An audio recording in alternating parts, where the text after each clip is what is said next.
আসসালামু আলাইকুম। সবাই কেমন আছেন? আশা করি ভালো আছেন। আপনাদের দোয়ায় আমিও ভালো আছি। আজকে বাসা থেকে বের হয়ে পড়লাম। আজকে যাব দত্তনগর কৃষি ফার্মে। তো প্রথমে বাসা থেকে বের হয়ে হাঁটতে হাঁটতে ঝিনাইদহের মুজিব চত্বরে এসে পৌঁছালাম। মুজিব চত্বরে এসে দেখি আজকের ওয়েদারটা অনেক ভালো ছিল।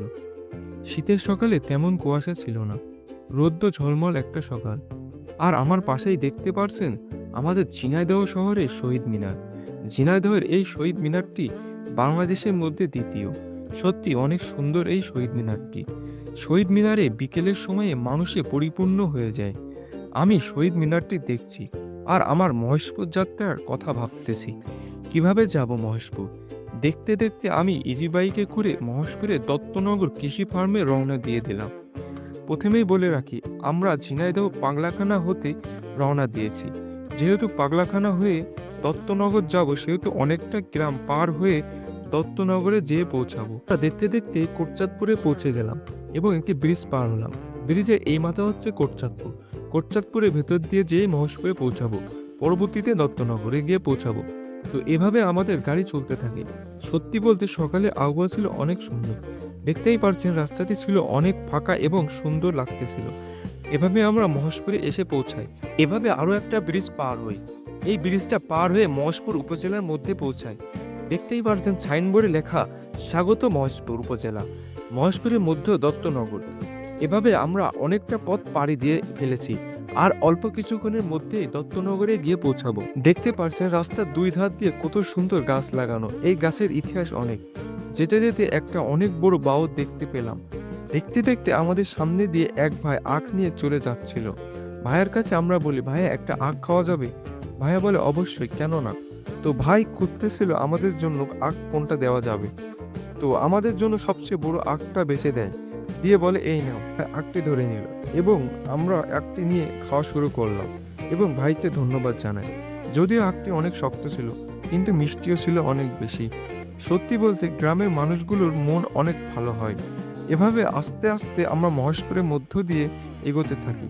এভাবে আস্তে আস্তে আমরা মহেশপুরের মধ্য দিয়ে এগোতে থাকি। আর কয়েক কিলো গেলেই দত্তনগর কৃষি ফার্ম।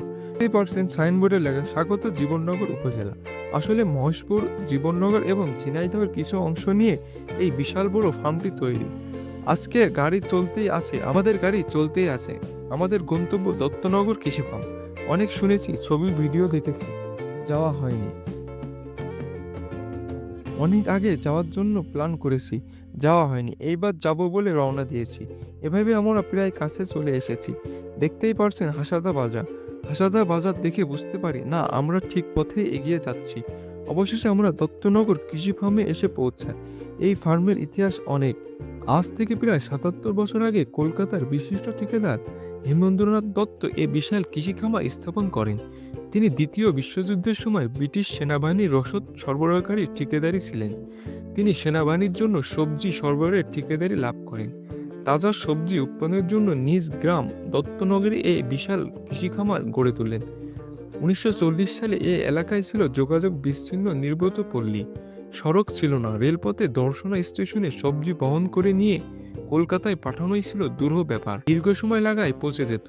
তিনি দত্তনগরে হেলিপ্যাড স্থাপন করেন। হেলিপ্যাডে করে সবজি কলকাতায় রপ্তানি করতেন। ব্রিটিশ শাসনামলে দত্ত নামের একজন ব্রিটিশ নাগরিক চাষ শুরু করেন এলাকার কিছু মানুষের সাহায্যে। ব্রিটিশ এই নাম অনুসারে এলাকার নাম দত্তনগর করা হয়। দত্তনগরটি চুয়াডাঙ্গা জেলার জীবননগর উপজেলায় আংশিক ও ঝিনাইদহে মহেশপুর উপজেলায় বিশাল আয়তন নিয়ে অবস্থিত। দত্তনগরে হেমেন্দ্রনাথ দত্তের একটি সবজি খামার। বন্ধুরা, এটা এশিয়ার বৃহত্তম কৃষি খামারগুলো অন্যতম। ১৯৪০ সালে হেমেন্দ্রনাথ দত্তের খামারটি প্রায় ৩,০০০ একর জমির উপর অবস্থিত। দত্তনগরে এই বিশাল খামারের আওতায় ৫টি ফার্ম আছে। ম্যানেজার ও কর্মচারী খামার দেখাশোনা করতে থাকেন। ১৯৪৮ সালে তৎকালীন পাকিস্তান সরকার দত্তনগর খামার হাতে অধীনস্থ হয়। পরবর্তীতে ১৯৬২ সালে ফার্মের যাবতীয় সম্পত্তি কৃষি উন্নয়ন কর্পোরেশনের কাছে হস্তান্তর করা হয়। বিএডিসির বিভিন্ন শস্য বীজ উৎপাদনের খামারটি কাজে লাগায়। দত্তনগরের ভিতরে প্রবেশ করি। প্রবেশ করতেই দেখি রাস্তার দুই ধারে এমনভাবে গাছ ছেয়ে আছে যেন মনে হচ্ছে অনেক পুরাতন। তো এটা দেখে অনেক ভালো লাগে এবং আমরা ঘুরতে থাকি।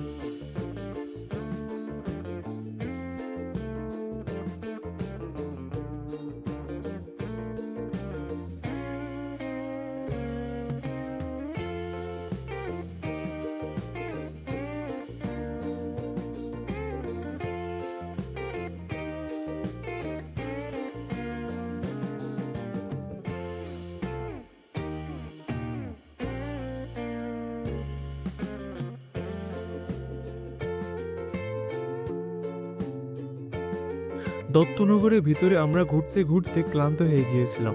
আমরা বিকেল পর্যন্ত ছিলাম। বিকেলটা উপভোগ করে আমরা দত্তনগর থেকে বাইরে বেরিয়ে আসি এবং ইজি বাইকে করে আমরা রওনা দিই। যেহেতু দত্তনগর থেকে ঝিনাইদহ অনেক দূর, তাই আমরা আগে আগে বের হয়ে পড়েছিলাম। সন্ধ্যার আগে যদি আমরা বের না হই তাহলে আমরা হয়তো বাড়ি যেতে পারবো না।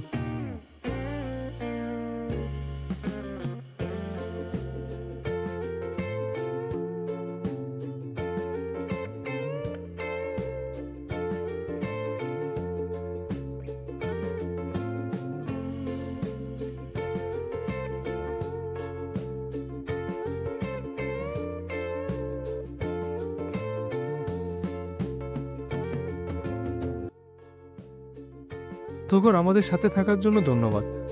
সবাই ভালো থাকবেন, সুস্থ থাকবেন। আল্লাহ হাফেজ।